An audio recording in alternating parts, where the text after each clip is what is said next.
to muster up any emotion that he could build on his own story of alleged childhood sexual abuse. Mind you, visualizing things that he wanted to turn into reality was no stranger to Wade.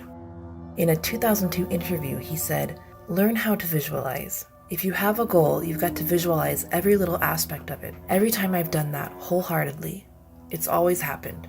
It's never failed." Wade also claimed on his blog that what prompted him to confess to his therapist was a popular TED Talk by Brené Brown about the power of vulnerability. The talk is about the courage to be imperfect. It mentions how parents commit a mistake when they raise their children to be perfect, which echoes Wade's life, who by the age of 16 choreographed for international stars such as Britney Spears.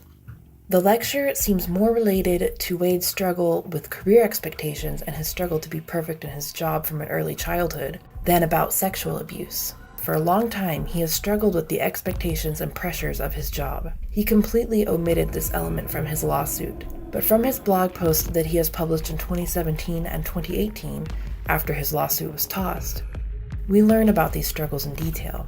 Moreover, the therapist he went to in 2012, Dr. Larry Shaw, is a therapist whose focus is on people in high-pressure jobs. That this was Wade's real issue indeed is echoed in several blog posts he wrote in 2017 till 2018. In another blog post in April 2018, he reveals that he lost his fun in dancing and music when his career got to a level where high pressure to achieve and succeed started accompanying those activities. In yet another blog post in January of 2018, he reveals that it was the pressure to achieve and succeed that led to his nervous breakdowns. This is completely at odds with what he claims in his lawsuit as the reason for his breakdowns. He never mentioned these pressures and career struggles as the reason. Instead, he claims the reason for his breakdowns was his realization of alleged sexual abuse by Jackson, and that show business was now associated with the sexual abuse for him because of that. Otherwise, he claims that his complaint, his career would have continued in an upward trajectory. As you have seen, this is quite simply not true based on his own blog, where he admits that he had long struggled with unfulfillment in his work and the pressures and expectations of his job, and that those pressures and expectations were the reason for his breakdowns. Moreover, his career crumbled way before he realized that he had allegedly been sexually abused. This means the whole premise of his lawsuit about his breakdowns being a result of sexual abuse is nothing but a lie, and it was a very convenient lie too. According to his mother, Joy Robson's testimony, he also had financial problems at the time, and then he suddenly realizes that he was allegedly sexually abused by Michael Jackson as a child. In his deposition and on his blog, Wade made claims that it was Jackson who taught him to always work hard and who was responsible for his unhealthy work attitudes from an early childhood.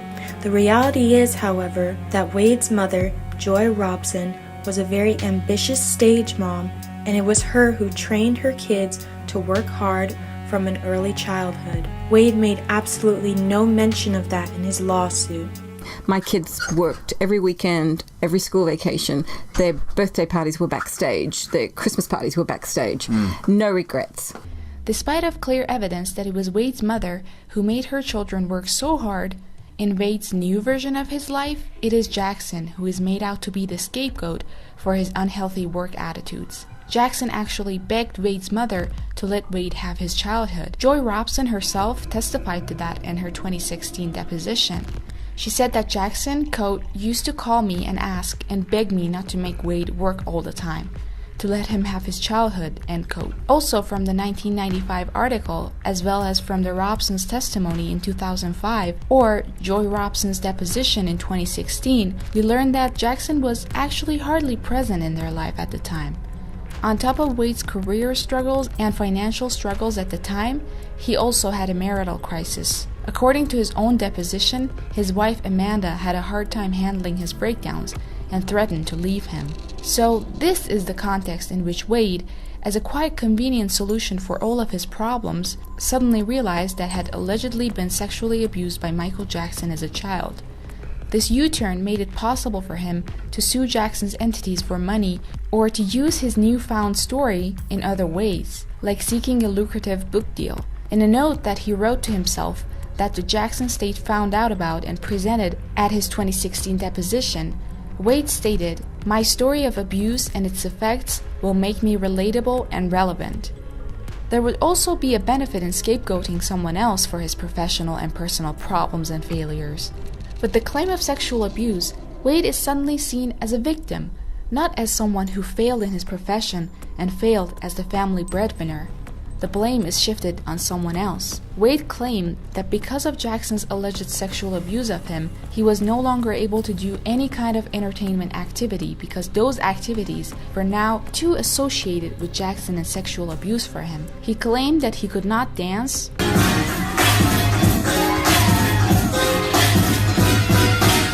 make music, make or even watch films anymore because of those activities' association with Jackson.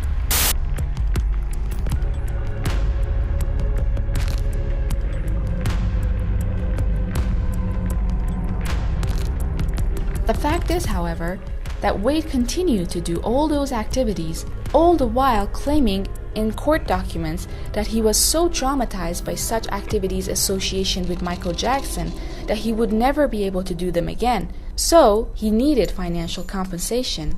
In September 2017, then, while his lawsuit was heading towards dismissal, he declared himself, quote-unquote, healed from the bad associations regarding entertainment activities and announced his return to the dance, choreography, and entertainment scene. So the alleged bad association and his inability to work were suddenly all gone when his lawsuit was close to dismissal. Wade filed a civil lawsuit against two of Jackson's companies, MJJ Productions and MJJ Ventures, also for monetary compensation. In the lawsuit, to get the monetary compensation he desired, Wade portrayed these companies as, start quote, the most sophisticated public child sexual abuse procurement and facilitation organization the world has known, end quote, that knowingly and deliberately facilitated his alleged sexual abuse. However, his own mother's deposition in 2016 inadvertently exposed Wade's allegations as lies. The Robsons, who were originally from Brisbane, Australia, first met Jackson in 1987 when he was on tour in Australia, and Wade, who was 5 years old then, won a dance competition at a Target store where the prize was to meet Michael Jackson. Wade alleged in his lawsuit, start quote, that the meet and greets were purposely orchestrated by MJJ Productions and MJJ Ventures as a sexual grooming mechanism to acquire minor sexual abuse victims for Michael Jackson, disguised as charitable events for minors, end quote. First of all, the meet and greet was not organized by either of Jackson's companies, but by Target, Pepsi, and CBS. Wade knows that too, since in his 2005 testimony, he himself made mention of Target organizing it. If it were up to Michael, their encounter would have ended there. It was Joy Robson who made further efforts to contact him. She, with her son, had delivered a thank you note to Jackson's hotel room a couple of days later, and as a result, they had another meeting with him for about an hour and a half. Again, this would have been the end of their encounters if it were up to Michael. Over the next few years, Joy Robson sent Jackson letters and videos about Wade's progress as a dancer, but they never heard back from the star. The next time they met or even talked to Jackson again was more than 2 years later in 1990, when, once again, it was the Robsons who sought contact with the star, not the other way around. How does this make the meet and greets, quote, a sexual grooming mechanism to acquire minor sexual abuse victims for Michael Jackson, as Wade alleges? According to Joy Robson's own story, it was Joy who initiated the contact with MJJ Productions, and her ultimate goal was, of course, to contact Michael Jackson. The reality is that after the Robsons moved to the USA, Jackson did not even spend much time with them, including Wade. In actuality, in her deposition, Joy Robson revealed that she had to be the one to pursue Jackson about calling Wade, putting him in projects such as his Jam music video in 1992, and that Wade felt pushed aside a little bit because Jackson would rather spend time with other kids. Joy testified that one time she cut ties with Jackson for 6 months, and that was for Jackson not calling Wade from the Dangerous tour. Wade also wanted to go on tour with Jackson, but the star would not take him. Here we have to mention two other supposed witnesses for Wade, whose stories he previously has denied. These people are ex-employees of Jackson, who came out with claims of inappropriate behavior by the singer during the 1993 Chandler allegations and the accompanying tabloid media frenzy. They have been paid money by the tabloid media for their stories. One is Mark Quindoy, who worked for Jackson with his wife between 1989 and 1990. In the wake of the Chandler allegations in 1993, they sold stories to the tabloid media, claiming that they quit because they were so disturbed by what they had allegedly witnessed Jackson do with children, including Wade. The thing is that the Quindoys gave media interviews about Jackson before the 1993 Chandler allegations as well.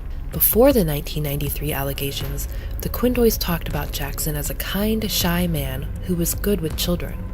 Their stories only changed when, in 1993, the tabloid media offered money for molestation stories about Jackson.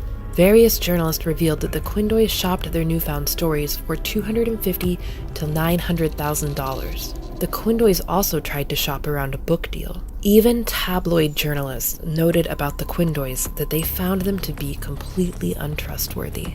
The other main witness of Wade is a maid called Blanca Franquia, who worked for Jackson between 1986 and 1991. In 1993, in the wake of the Chandler case, she alleged that on one occasion she witnessed Jackson showering with a child, Wade Robson. Franquia was paid $20,000 by the tabloid TV show Hard Copy for her story, an amount that was more than her annual salary at the time. In her deposition in January 1994, Blanca Franquia admitted that she never saw or heard Wade Robson in the shower with Michael Jackson. She admitted that she only ever saw Jackson in the shower, and she never saw a second figure with him. She also admitted that she never heard anyone else in the shower other than Jackson himself. Remember that in 2005, she testified that she saw them together in the shower, which makes her a liar under oath. So, these are Wade's main witnesses. Wade also claimed that he filed his lawsuit to help Jackson's supposed other victims, but his treatment of those other alleged victims was certainly inconsistent with that. In his deposition, Wade admitted that he never attempted to reach out to Gavin Arvizo, the boy at the center of the 2005 trial. So despite of his claim that he filed his lawsuit not for money but as some sort of advocacy for Jackson's other victims, he never bothered to reach out and apologize to the boy whose justice Wade obscured, if we believe the current version of his story that he had falsely testified at that trial. He also aggressively pursued Jonathan Spence, a man who befriended Jackson in the 1980s as a child. Spence never accused Jackson of any wrongdoing, and he still says that Jackson never did anything wrong to him. He also approached Brett Barnes, another man who befriended Jackson as a child and always maintained that Jackson never molested him. When Robson's allegations became public in May 2013, Barnes tweeted, "I wish people would realize, in your last moments on this earth, all the money in the world will be of no comfort. My clear conscience will." We shot for a year, and I was 10, 11 in that time frame, and then I also continued to be friends with him for about a decade. He just had this unconditional love. He was so pure. A lot of the general public just didn't treat him well. You know, just treated everybody with such dignity and respect and just loved everything and everybody. Well, he was the big brother I never had, quite honestly. He was everything to me as a kid. He taught me so many things. He's taught me about loving animals, vegetarianism, animal rights, environmental issues, caring about your fans. He was almost a metaphorical hero, and he was also a literal hero. Metaphorically, he was almost like a father that I never had. Basically, he befriended me. He took me into his life, which is very rare for Michael to do, but he opened up his arms to me and accepted me as a very good friend of his.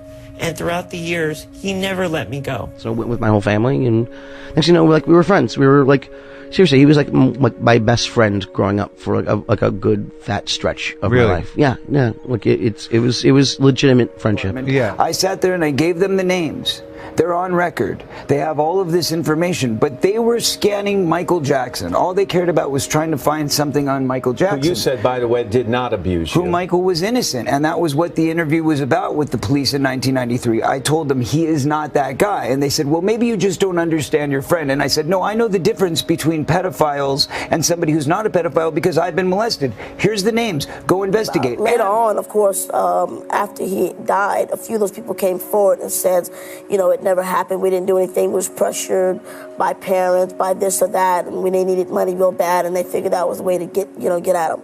But it's a little late, you know what I mean? Thanks a lot, you know what I mean? You put him through hell, and, you know, he's always been nothing but a great friend, not just to me, to my whole family.